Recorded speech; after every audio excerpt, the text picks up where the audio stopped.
पाकिस्तान ने भी भारत की नकल की है। भारत की नकल कर पाक भी विदेश अपना डेलीगेशन भेजने जा रहा है। तो पाक भी अपना डेलीगेशन विदेश यात्रा पर भेजेगा। बिलावल भुट्टो के नेतृत्व में यह डेलीगेशन पाकिस्तान भेजने जा रहा है। बड़ी खबर आपको बता रहे हैं। तो भारत की नकल कर पाकिस्तान भी अपना डेलीगेशन विदेश भेजेगा। पाक भी अपना डेलीगेशन विदेश यात्रा पर भेजने जा रहा है। बिलावल भुट्टो के नेतृत्व में यह डेलीगेशन पाकिस्तान विदेशों में भेजेगा। खबर पर ज्यादा जानकारी के साथ हमारे सहयोगी नमित लगातार हमारे साथ बने हुए हैं। नमित, एक तरफ भारत कूटनीतिक तौर पर पाकिस्तान को घेरने की पुरजोर कोशिश यहां पर कर रहा है, खासकर आतंकवाद के मुद्दे की अगर हम बात करें। दूसरी तरफ पाकिस्तान जो है वो भारत की नकल करने से पीछे नहीं हट रहा है। अब पाकिस्तान की तरफ से भी एक डेलीगेशन को विदेश यात्रा पर भेजा जा रहा है और बिलावल भुट्टो को इसकी जिम्मेदारी दी गई है। देखिए, निश्चित तौर पर क्योंकि हमने देखा शहबाज शरीफ जो कि पाकिस्तान के वजीर आजम हैं, उनकी तरफ से एक डेलीगेशन तैयार किया गया है और सीधे तौर पर अगर हम पाकिस्तान को कॉपी कैट कहें तो ये गलत नहीं होगा, क्योंकि जैसे ही भारत की तरफ से सर्वदलीय प्रतिनिधिमंडल का ऐलान किया गया उसके तुरंत बाद ही पाकिस्तान के वजीर आजम शहबाज शरीफ की तरफ से भी एक जो डेलीगेशन था उसको तैयार किया गया। उसकी जो नेतृत्व है, उसकी जो जिम्मेदारी है वो पाकिस्तान के पूर्व विदेश मंत्री बिलावल भुट्टो को दी गई है। बिलावल भुट्टो के साथ साथ इस प्रतिनिधिमंडल में कई जो विदेश सचिव हैं पाकिस्तान के अंदर, वो इसमें शामिल रहेंगे। कई विपक्षी पार्टियों के जो नेता हैं जो कि पूर्व में मंत्री भी रह चुके हैं, उनको भी इस डेलीगेशन में जगह दी गई है।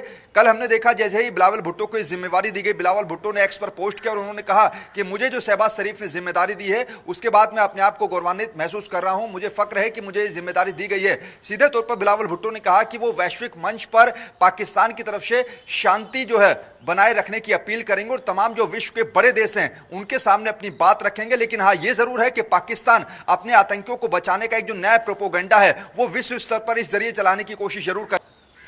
बिल्कुल। और नमित, हम लगातार देख भी रहे हैं कि पाकिस्तान की कितनी किरकिरी हो रही है। एक तरफ पाकिस्तान तमाम झूठे प्रोपेगेंडाज यहाँ पर चला रहा है और फिर खुद अपने ही जाल में फंसता हुआ नजर आ रहा है। जिस तरीके से अगर हम एक उदाहरण की बात करें, जिस तरीके से अभी हमने हाल फिलहाल में देखा कि जो पाकिस्तान के एयरबेस तबाह हुए थे उनको मान नहीं रहा था पाकिस्तान, लेकिन फिर उसके बाद शहबाज शरीफ का जो बयान सामने आता है उसमें साफ तौर पर यह जाहिर होता है कि भारत की एयर स्ट्राइक में कितना ज़्यादा नुकसान पाकिस्तान को उठाना पड़ा है। पाकिस्तान के कुछ पत्रकार ऐसे हैं जो साफ तौर पर अब सोशल मीडिया पर यह जाहिर कर रहे हैं कि गनीमत रही कि भारत ने एयर स्ट्राइक को रोक दिया और सीज फायर का ऐलान यहाँ पर हो गया, वरना पाकिस्तान का नामो निशान मिट जाता।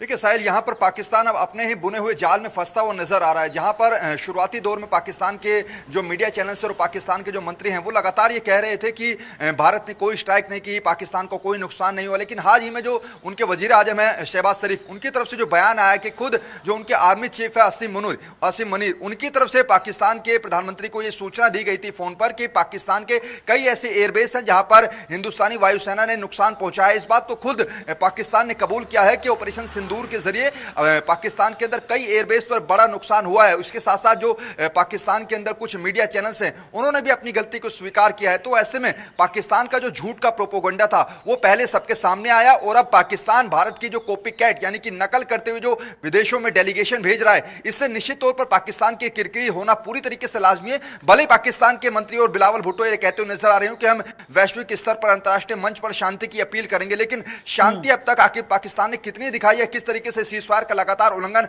पाकिस्तान ने किया है, यह विश्व स्तर पर जग जाहिर है। चलिए नमित, हमारे साथ जुड़ने के लिए, इन तमाम जानकारियों के लिए आपका बहुत शुक्रिया।